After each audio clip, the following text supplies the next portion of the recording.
आप सभी को सूचना मिल ही चुका होगा कि बीपीएससी ने डबल एओ का रिजल्ट डिक्लेयर कर दिया है प्रीलिम्स का।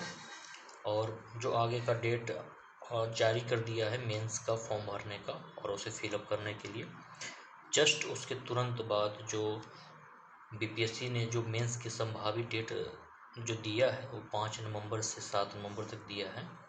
और हम जो बात करेंगे उसी डेट को मानकर कि यही डेट पे अगर परीक्षा हो तो उसके लिए रणनीति क्या हो, मुख्य परीक्षा की तैयारी में आपका क्या क्या सा बुक सहायता करेगा, कौन कौन से टॉपिक सहायता करेगा, किस किस चीज़ के लिए आपको तैयारी करनी चाहिए, किसके लिए माइंड सेट करके होना चले, यानी उस चीज़ को आप माइंड सेट करके चले आप।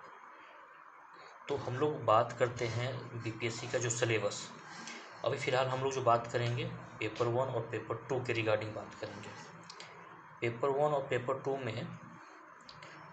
पेपर 2 का जो सिलेबस है उसके रिगार्डिंग हम लोग बात करेंगे कि इसमें कम से कम समय में कैसे हाई स्कोर किया जाए।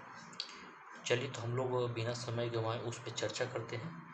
तो इसमें जो फर्स्ट पॉइंट पेपर 1 का हम लोग चर्चा करते हैं, बीपीएससी सिलेबस हमारे सामने खुला हुआ है, ओपन है।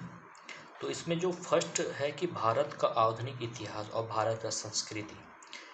तो देखिए, भारत का आधुनिक इतिहास के लिए आप दृष्टि का जो मेंस का आता है इतिहास, आप उसे ले लीजिए, बेस्ट बुक है, वहाँ से आपका एक टॉपिक कवर हो जाएगा।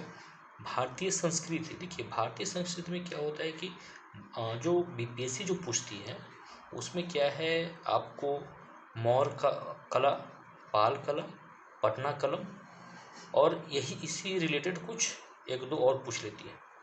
तो इसके लिए सबसे बेहतर है कि आप प्रीवियस ईयर का जो केवीसी नैनो का जो मेंस का सॉल्व पेपर आती है उसे आप खरीदें और उसी से आप प्रैक्टिस कर लें, तो जहाँ से एक टॉपिक आपका कवर हो जाएगा। फिर आती है राष्ट्रीय तथा अंतर्राष्ट्रीय महत्व का वर्तमान घटनाक्रम।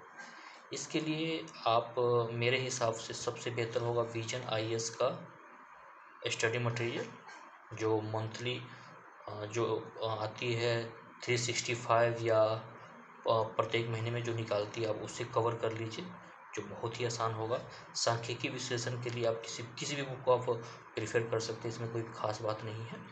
और एक चीज़ और मैं कहना चाहूँगा कि आप जो थर्ड टॉपिक है यानी सांख्यिकी विश्लेषण, आरेखन और चित्रण, इस पर विशेष फोकस रखिएगा, क्योंकि यहाँ से आपका स्कोर हाई करने की संभावना बहुत ही अधिक होती है। फिर हम लोग बात करते हैं पेपर 2 की। पेपर 2 में है भारतीय राज्य व्यवस्था। इसके लिए आप दृष्टि आईएएस का बुक को ले लीजिए, यहाँ से आपका एक कवर हो जाएगी। फिर बात आती है भारतीय अर्थव्यवस्था और भारतीय भूगोल। इसको भी मैं बोलूँगा कि आप दृष्टि आईएएस का लीजिए, वहाँ से आपका अर्थव्यवस्था और भारतीय भूगोल कवर हो जाएंगे। फिर साथ में आप एक केवीसी नैनो का जो मेंस के व्यू से जो पुस्तक आती है उसे आप ले लीजिए, वहाँ से आपका एक कवर हो जाएगा।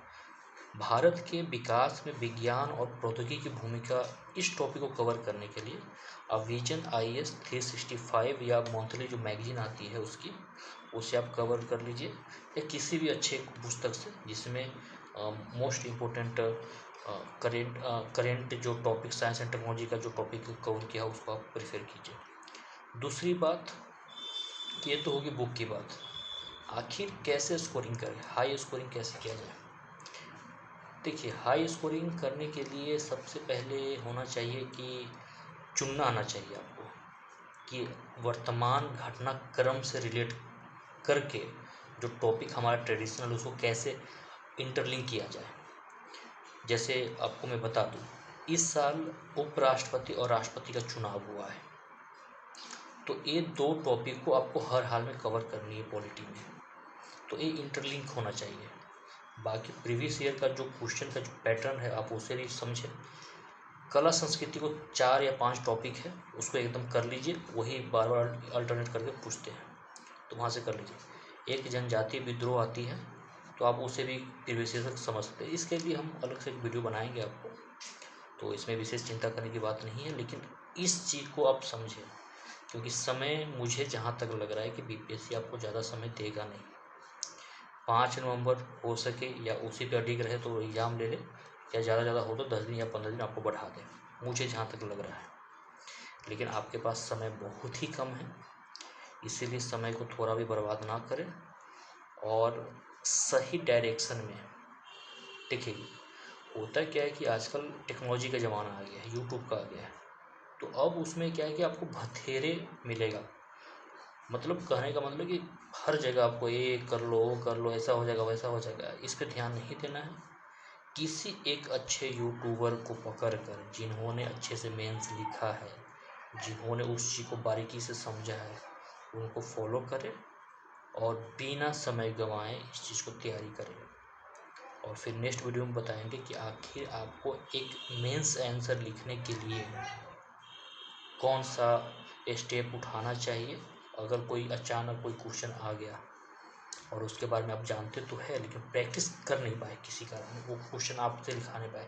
और सिविल सर्विस है, में हर क्वेश्चन को आपके ज़रूरी नहीं है कि वो आप उस चीज़ को पहले से प्रैक्टिस करके आए होंगे। हो सके जानते तो हैं, इन्फॉर्मेशन तो पता है, लेकिन वो अचानक आ गया। तो उस जैसे क्वेश्चन को कैसे हैंडल करें एग्ज़ाम विद इन उस आवर्स में जितना आपको घंटे दिए गए हों, तो इस चीज़ के बारे में हम लोग चर्चा करेंगे नेक्स्ट वीडियो में। धन्यवाद।